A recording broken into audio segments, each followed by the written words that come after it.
매주 화요일이 기다려지는 이유, 이분과 함께해서죠. 부자들은 경제신문을 읽는다. 오늘은 한양증권 리서치센터 오승규 이사와 함께합니다. 안녕하세요. 네, 안녕하세요. 네, 일단 시장 진단 잠시 뒤에 들어보도록 하고요. 이 시각 주요 헤드라인부터 체크해 보겠습니다. 간밤 뉴욕 증시 급락했습니다. 트럼프 대통령이 브라질과 아르헨티나산 철강 알루미늄의 관세를 전격 부과하면서 무역 전쟁의 전선을 확대한 영향을 받았는데요. 3대 지수 일제히 1% 안팎의 하락률을 기록했습니다. 한편 윌버루스 미국 상무장관이 이 미중 무역 협상에 진전이 없으면 예정대로 15일 중국에 대한 관세 인상을 단행할 것이라고 밝혔습니다.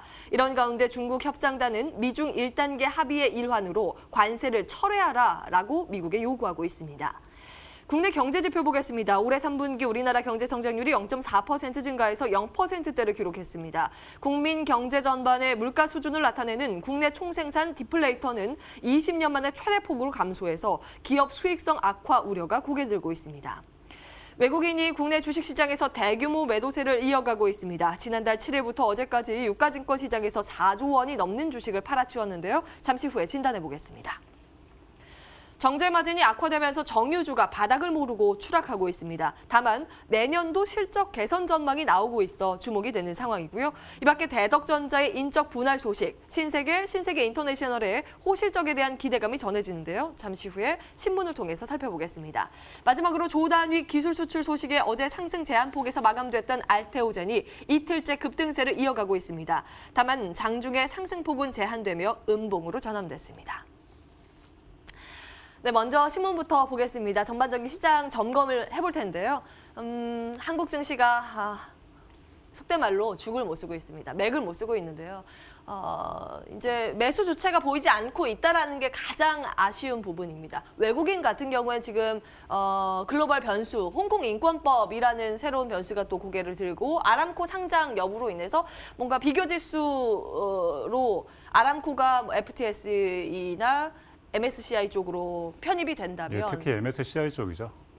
그러면 우리 시장에 대해서 비중의 축소가 더 일어나지 않을까 추가적으로 이런 우려가. 소폭입니까? 근데 이제 기본적으로 따라가는 추종 펀드 같은 경우는 그 비중 자체가 단순하게 그렇게 가지는 않거든요. 그 전부터 쭉 그 비중을 늘려가야 되는 부분이 있기 때문에 그래서 그런 부분들이 늘려나가면 상대적으로 이제 떨어지는 부분들이 이제 국내 증시가 되지 않겠느냐. 그래서 그런 부분들 때문에 저번에도 이제 그런 영향들이 있어서 국내 증시가 출렁거렸었죠. 그러면 지금 외국인들이 오늘까지 계속 팔자를 이어가고 있고요. 한 달 동안 4조 원 넘게 팔아치우고 있는데요. 그 배경은 어떤 거라고 지목을 하고 일단 계세요? 두 가지죠. 아람코 상장에 대한 부분들이 이제 밑바닥을 깔고 있는 상태에서 미중 스몰들에 대한 부분들이 이미 끝나 있는 이슈거든요. 근데 이제 15일자에 대한 관세 인상이 이루어질 것이냐. 즉, 그 전에 스몰들에 대한 부분들이 해결될 것이냐. 이 부분이 있긴 하지만 그 이면에는 일단은 미 증시가 너무 올랐다. 조정은 필요하다. 이런 인식이 그 이면에 깔려 있기 때문에 제가 볼 때는 긍정적인 면에서 다가갈 이슈는 아니다. 즉, 그만큼 글로벌 증시 자체에서 미국 증시에 대한 출렁거림이 다시 한번 국내 증시에도 영향을 주지 않겠느냐. 다만 이제 더욱 많은 하락폭을 나타내고 있기 때문에 그 출렁거림은 작을 수 있다. 이런 정도에서 12월 달을 바라볼 필요가 있지 않겠느냐. 이런 판단을 하고 있습니다. 그럼 계속 이어서 기관과 개인도 따져볼까요? 국민연금의 매수 여력이 이제 바닥이라는 분석이 나오고 있습니다. 이제 최대치로 목표치를 하고 있는 거에 근접하고 있다라고 이야기가 되고 있는 상황이고 개인은 또 연말 양도세 회피성 매도 물량이 지금부터 나오고 있다라는 부분, 특히 코스닥 쪽에서 이 부분은 영향을 미칠 만한 이슈이긴 한데 전반적인 기관과 개인 수급은 어떻게 보세요? 현재 수급 상태를 보게 되면 기관만 사고 있어요. 외국인과 개인은 팔고 있는 상황이죠. 기존에는 이제 외국인과 기관에 대한 흐름이 왔다 갔다 했다면 개인은 계속적으로 사는 방향이었지만 지금 자체에서는 이제 연말에 대한 기대감이 많이 낮아져 있는 상태다라고 판단하고 있습니다. 그러면 어떤 투자 전략이 필요할까요? 지금 수급의 공백이 그럼 당분간은 이어질 수 있을 것이라고 보시는 거잖아요. 제가 이제 지난주, 지지난주 계속 말씀을 드리지만 지금은 적극적으로 나설 타임은 아니다. 오히려 이제 전반적인 지수 하락으로 인해서 좋았던 종목들 자체도 차익 실현에 대한 욕구가 커질 수밖에 없는 구조라 일단은 네거티브한 부분들은 증시에 대한 기대감이 낮다라고 볼 수 있지만 파저티브한 면에서는 좋은 종목을 살 수 있는 시점이 아니겠느냐라고 제가 계속적으로 말씀드립니다. 이번에도 마찬가지예요. 그러니까 그 흐름 자체에 대해서는 아직까지 변화된 부분을 제가 이제 보지는 못하고 있는 상태입니다. 알겠습니다. 당분간은 시작이 좀 어려울 수 있겠으나 그 이후를 바라보자라는 관점에서 지금은 오히려 조정 시에 좋은 종목을 살 수 있는 어떤 박인세일 기간이다. 이렇게 인식하면 되겠습니까? 정리하면 되겠습니까? 그렇죠. 그러면 어떤 종목들을 살 수 있는 건가 하나하나 분석을 해보겠습니다. 먼저 정유주 체크해 보실까요? 정유주의 주가가 정말 많이 빠져 있습니다. 근데 정제 마진이 거의 제로 수준 마이너스까지 가고 있다라고 좀 분석이 되고 있고, 그러면서 또 외국인과 기관이 뭐 매도 행렬을 이어가면서 대표적인 정유 3사가 거의 다 신저가 부근에서 헤매고 있는 그런 상황입니다. 근데 증권가에서 지금 낙폭 너무 과하다라는 분석과 함께 내년도 실적 개선에 대한 기대감을 이야기하고 있는데요.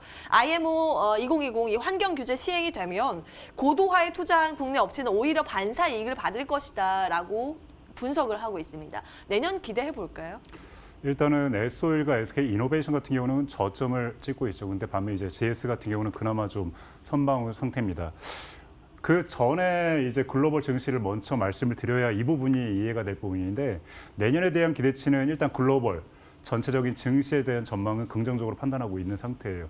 그 이유 중에 하나가 일단은 미중 무역 갈등에 대한 해소가 첫 번째가 될 것이고 두 번째는 미중 갈등으로 인해서 각국 정부가 너무나 안 좋은 내수를 겪고 있는 상태이기 때문에 경기 확장에 대한 경기 부양책이 전 세계적으로 확대가 된다면 결과적으로 글로벌 제조업에 대한 완만한 성장세를 볼 수가 있는 구조거든요. 그렇다면 국내를 바라볼 때 국내는 이제 한국 같은 경우는 수출 위주의 산업이 대다수입니다. 그러다 보니 그러한 부분들로 인해서 주가 자체도 그동안 다른 이제 나라들에 비해서 상대적으로 소외됐던 면도 분명 있는 상태거든요.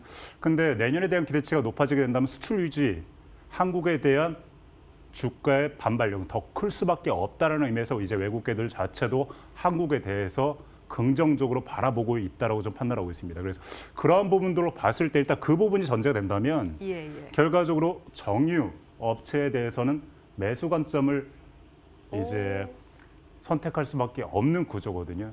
그리고 또 하나가 이제 IMO 이제 2020에 대한 부분들은 아직까지도 이제 정유 자체에 대한 영향이 크지 않은 상태예요. 그러니까 그만큼 이러한 이벤트가 주가에 영향을 미치지 못하고 있는 부분인 거죠.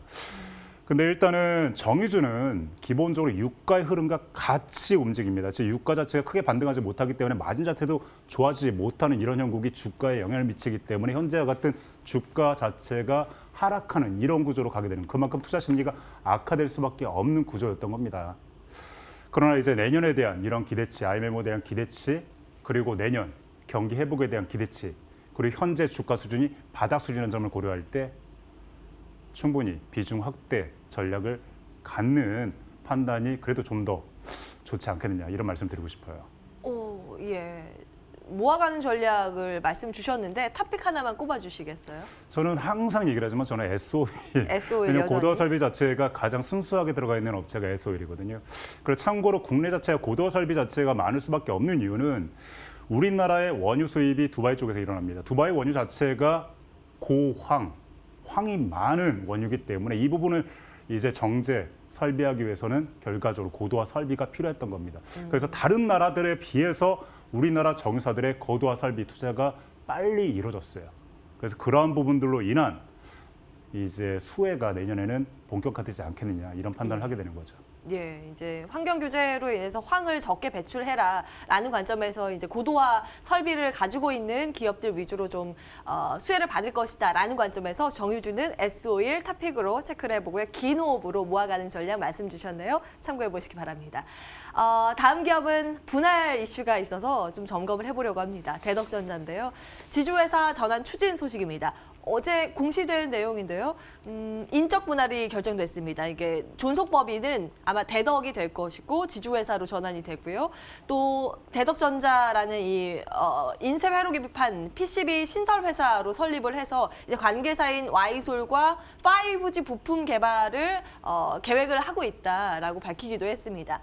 분할기일은 내년 5월 1일. 일단 이 부분은 어떻게 평가하고 계세요? 결이 달라진다고 봅니다. 저는 결이 달라진다. 어떤 의미일까요? 개혁 가치가 레벨업할 수 있는. 그래서 저는 결론부터 말씀을 드리면 비중을 확대해야 된다. 오늘 주가 빠지고 자- 있는데 저때 딱 예, 살까요? 주가 자체도 거의 많이 빠져 있는 상태거든요. 그래서 저는 일단 그 부분을 말씀드리고 싶은 이유 중에 하나가 일단은 대덕전자 자체가 PCB를 제조하고 판매하는 업체입니다. 그리고 주요 이제 고객사가 삼성전자, SK 하이닉스 등이 주요 거래처로 이제 되어 있는 상태고. 그리고 이제 5G 시대가 개화되면서 PCB의 수요가 급증하고 있는 상태거든요. 즉 패키지판에 대한 업황이 호조가 되는데 다른 경쟁사들에 비해서 대덕전자에 대한 주가 흐름은 계속적으로 바닥권으로 치닫고 있는 상태예요. 근데 이 부분을 통해서 우리가 볼 수 있는 부분은 말 그대로 사업의 효율성을 증대시킬 수 있는 지주회사와 사업회사로 분할되는 이런 부분이거든요.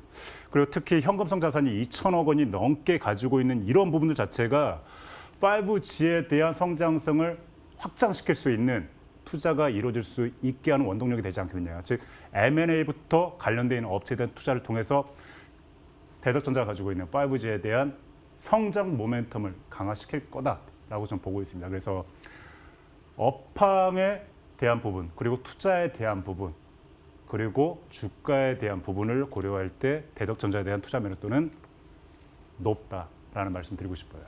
예. 그러면 지금도 조정을 받을 때 오히려 담아가는 전략이 필요하다. 대덕전자에 대해서 굉장히 긍정적인 평가 주셨습니다. 인적 분할에 대해서 앞으로 회사의 가치 레벨업 기대를 해보고 저도 체크를 해보겠습니다.